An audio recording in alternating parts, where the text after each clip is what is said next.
Alright, what's going on, everybody? So the UFC Freedom card just got announced and people aren't happy with it. People had high expectations for this card, so what I'm going to be doing is reviewing this card and giving my opinion if is this a disappointing announcement or not. People have not been happy, especially on the short that I posted last night of my reaction to the White House card announcement. They are all not happy. They're saying it's a major disappointment, and by my reaction, I was a little confused as well, because just the expectations that we had for this card. Oh shit.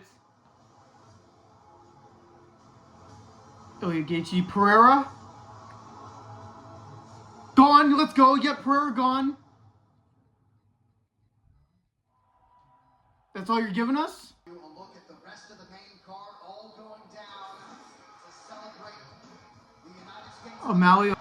Ruffy versus Chandler. Nickel versus...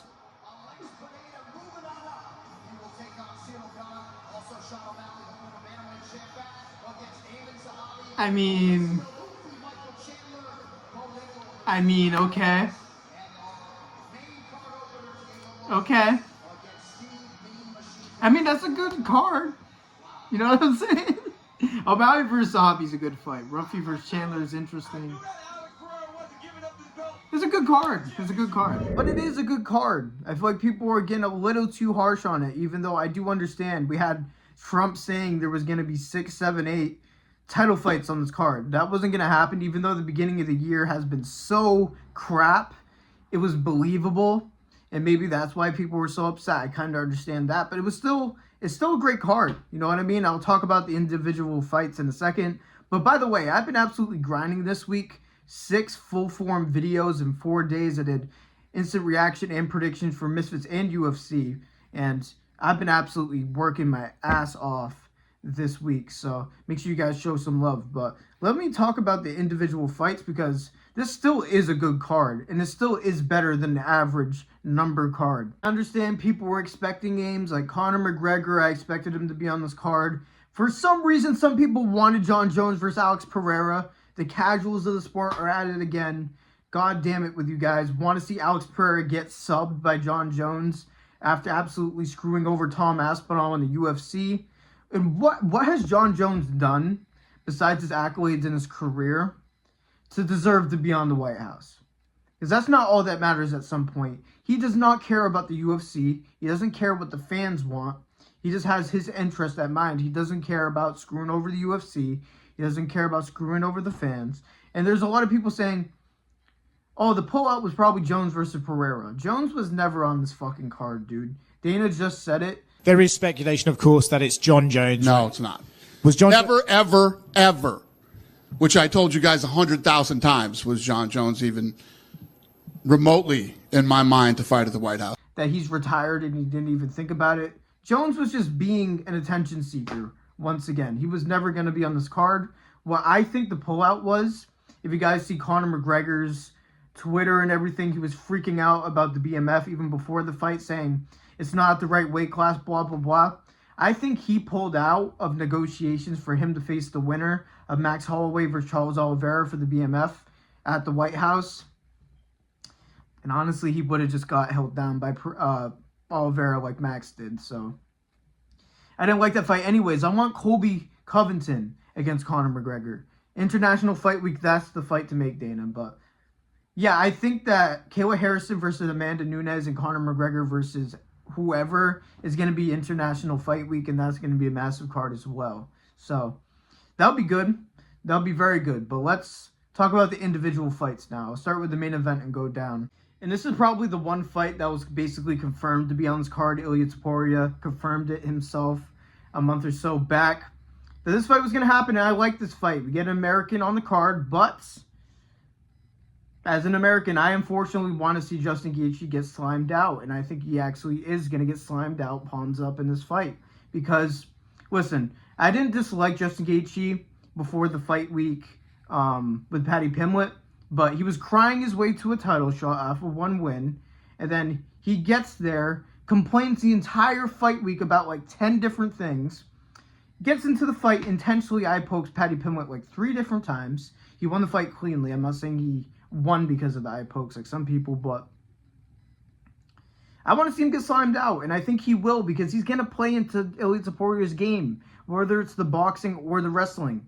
We just seen Charles Oliveira absolutely dominate Max Holloway for 5 rounds, and we seen what Ilia Topuria did to Charles on the ground. He was able to put Charles Oliveira in a crucifix, for fuck's sake. Ilia Topuria's wrestling is better than people talk about. That's why him versus Islam is the biggest fight in the UFC to make.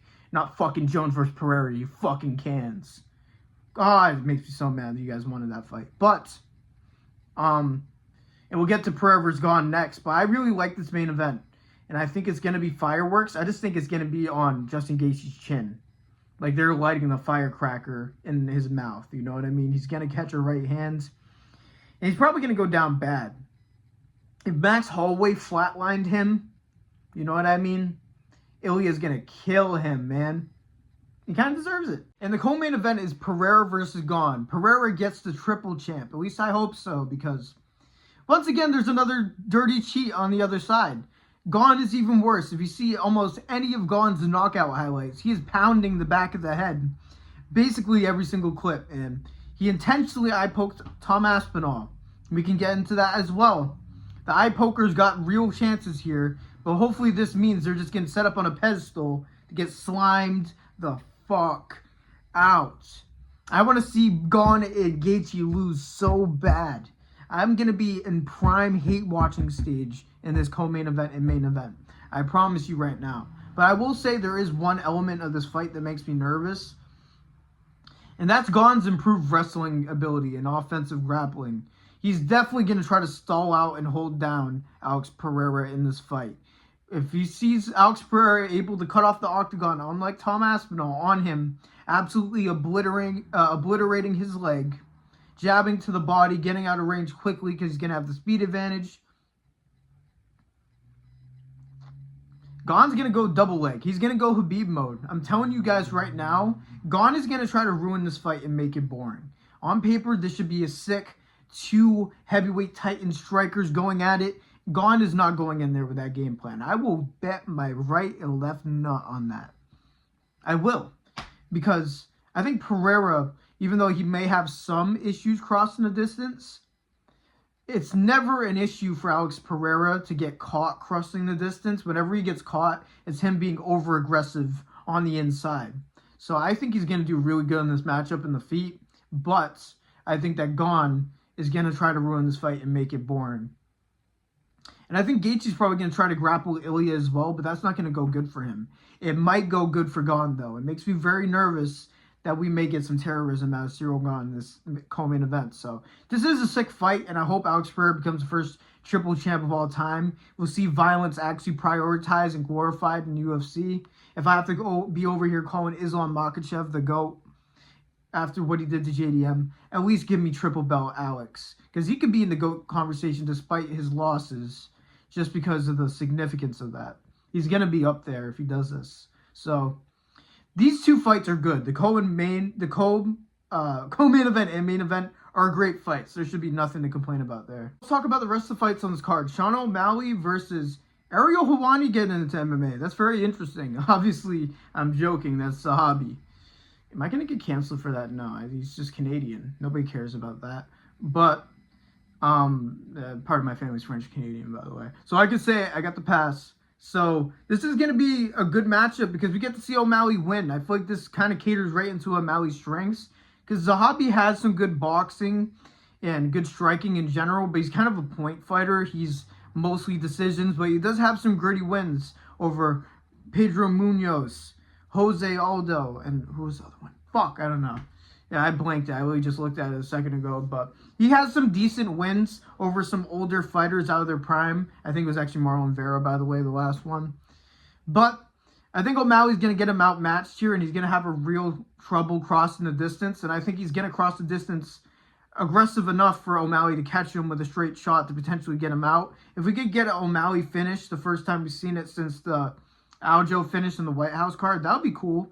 That could add to the card. This could end up being a good fight. I think this is a good fight. I don't know what people are saying about this, but I think this is a good matchup. It's a fight that O'Malley is obviously going to win.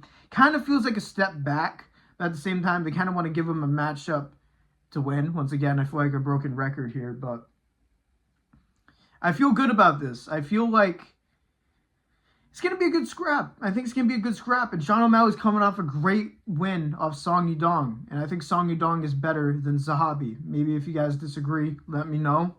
But I think it's going to be a similar fight. I just think O'Malley may be a bit more aggressive because Zahabi has way less finishing potential. Most of his wins are by decision. So give me Sean O'Malley by knockout in this fight, and it's going to be a good one. Now let's talk about Rufi versus Chandler, because this is another good, this is going to end up being a good matchup as well. This is why I don't understand why people are complaining. People legitimately expected every single fight to be a championship fight, apparently. And maybe they're just that upset about Jon Jones not being on the card. Maybe they're that brainwashed. But this is going to be a fire matchup because we just seen Rufi be able to handle pressure well for the first time versus Fiziev. And Michael Chandler is literally all gas and no brakes. He's going to march forward. He's either going to try to shoot for your legs or wing an overhand over. It's going to be another good test for Rufi. Is he going to be able to handle the wrestling of Michael Chandler? Is he going to be able to time a counter shot of Michael Chandler that gets him out of there? Probably. I think that this has high potential for a knockout here for Rufi. And it seems like they keep trying to build his name. He was going on a little streak there where he seemed like he wasn't that good. But that Fiziev performance was really, really good. Because Fiziev isn't the greatest fighter, right? But the way he did beat Fiziev means a lot. The first round, Fiziev was putting it on him. And then the second round, Rufi was able to find his straight hand. I think this is going to be another fireworks matchup. So I really like this fight. Now, they had to fit in American versus American matchup here, and it seems like they kind of forced their hand here. It's like, well, we got to get one. It's kind of what this feels like. I'm happy that Bo Nickel is on this card now, knowing that it's not an all-title fight card. It does make sense to put Bo Nickel on this card because he could be the future face of American side of MMA. He has been looking really special recently, getting a nasty head kick KO in his last fight, and obviously being as dominant as a wrestler as he is. I feel like he has way more ways to win than Dawkins, so this is going to be a quick one I'm going to talk about. I'm going to brush over. Obviously, my prediction video will get into it more, but this kind of feels like a Bo Nickel setup for him to get a win, and fuck yeah, Marco. For an opening fight, this is a banger. Diego Lopez versus Garcia. Are you kidding me? This is a guaranteed scrap, and I know that Diego Lopez grapples sometimes, don't get me wrong. He absolutely brutalized Gene Silva on the ground in the first round of their fight, but this is probably going to be a scrap because Sean Garcia just likes to box and walk forward. He's very gritty. We got Hispanic American representative here. Let's go. Even though my ancestors are from Portugal, I should say. People say I look Mexican, so represent, you know what I mean, however I can. So I think this is going to be a guaranteed scrap. I think this is going to be a great opening fight. Even when I saw that initially, I was like, damn, that's a really good first fight. That's why I don't understand. This is better than a number card. You guys do understand this, right? There is going to be no number card ever that has Diego Lopez in the first fight. You know what I'm saying? So, yes, it's not constant title fights. And no, there's not Conor McGregor, Jon Jones. But these are good fights. And especially when you look into the individual actual matchups and how the fights are going to play out most likely, it's going to be a lot of finishes potentially. You know what I mean? Bo Nickel could probably finish Dawkins. Hopefully Pereira can finish Gone. Elise Zapora is going to slam out Justin Gaethje. Zahabi's probably going to get finished by Sean O'Malley. Are you seeing a trend here? Fireworks for the 250th anniversary of America? I'm just saying, you guys are complaining a little bit too hard. It's not garbage like you guys are saying. Garbage is a huge stretch. Your guys' expectations were a little bit too high. And it's Trump's fault for that, I'm not going to lie. Because he was pushing straight propaganda for this fight. Straight up propaganda. But yeah, these fights are really good, guys. I don't know why you're tripping so much. Look forward to this. This is going to be a good card. But yeah, is this announcement a disappointment? No. No, it's not. At first, I was a little caught off guard by it because, again, I expected Conor or something. So my initial reaction seemed like I was disappointed. But when I deeped it, this is going to be a good fucking card, man. So you guys need to stop complaining and throwing a hissy fit. Because this is going to be good. This is going to be really good. We just had a good event last night. And we just got a good announcement. The run of crappy fight nights and stuff is coming to an end now. And now they actually have some good stuff scheduled. So no more complaining needed, guys. Until Gone grapples Pereira for 5 rounds. I have no reason to complain. Not at all. So Let me know what you guys think. Do you guys agree with me, or do you guys still think this card isn't good and is gonna suck, or is a disappointment? Let me know. Make sure you guys like the video, subscribe, turn on notifications, all that. I'm a small channel trying to grow. Again, I post like 6 times in 4 days, for fuck's sake. What small creator is doing that right now? Kenny Okoye, are you doing that? I'm just kidding. I'm not gonna keep beating that drum. It's like being a dead horse at this point. So thank you guys for listening to me yap like usual. God bless every single one of you. And peace out.